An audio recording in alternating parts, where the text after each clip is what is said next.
Je suis une fan inconditionnelle des métiers de table, Laetitia Nova. Alors il en existe plusieurs modèles, à chaîne fixe ou à chaîne mobile, c'est-à-dire que le tissu va pouvoir se déplacer pour avoir une longueur intéressante. Le modèle que je vais monter maintenant, c'est un modèle à chaîne mobile et c'est le modèle A.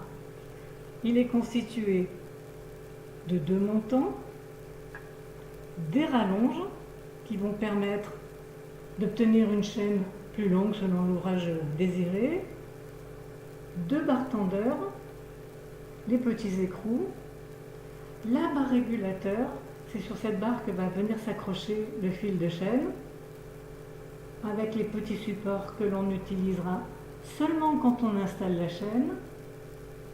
Et l'astuce géniale des Laetitia Nova, c'est la barre peigne qui permet de séparer les fils pairs et impairs et également de tasser au fur et à mesure de l'avancée du travail.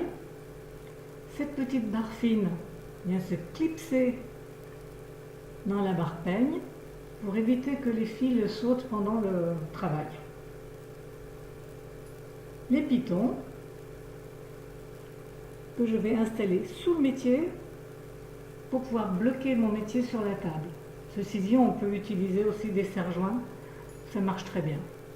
Alors, ce métier modèle A à chaîne mobile me permet de tisser des pièces qui font 40 cm de large sur 90 cm de longueur et même 1,50 m, non, j'exagère, 1,30 m quand j'utilise les rallonges.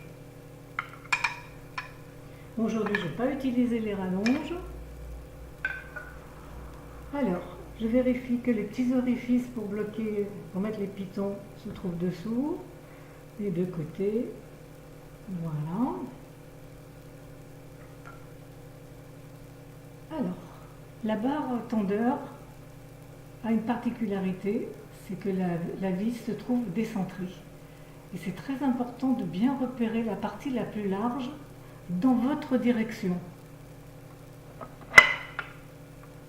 Donc, pour être sûr de ne pas avoir de soucis pendant le tissage, parce que si par hasard on a mal placé les barres tendeurs, on va avoir énormément de difficultés à faire tourner la chaîne. Donc une fois que j'ai bien repéré que la partie la plus large est dans ma direction, je vais faire une petite flèche. Et ça, je n'aurai plus de soucis par la suite. Voilà. Les petits écrous. Alors, ce modèle qui a les vis et les écrous en métal est probablement des années 70. Il en existe d'autres, j'aurai l'occasion de vous montrer, qui sont beaucoup plus anciens, qui ont les vis et les écrous en bois. Voilà, une chose. La barre inférieure. Et voilà, mon cadre est constitué. Presque. Et je ne tourne pas dans le bon sens, ça ne va pas marcher.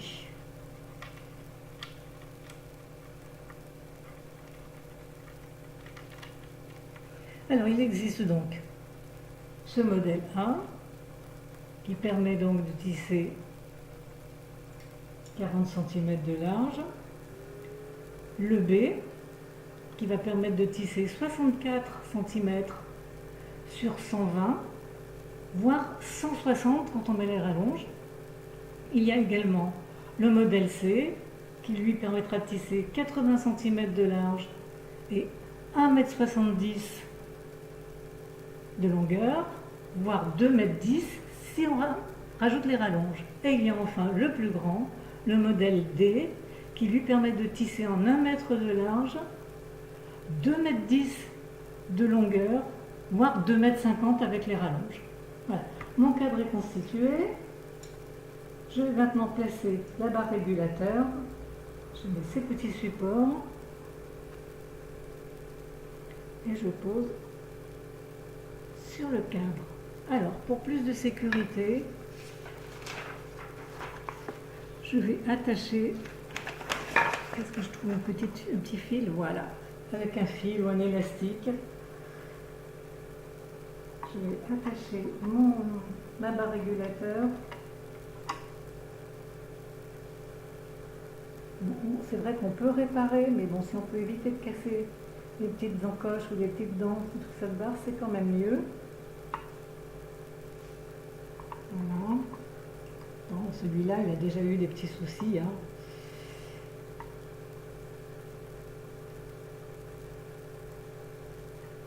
Et voilà. Et là, mon métier est prêt à recevoir la chaîne. Donc je vais arrêter la vidéo et je vais vous montrer comment on installe la chaîne sur un métier Tissanova.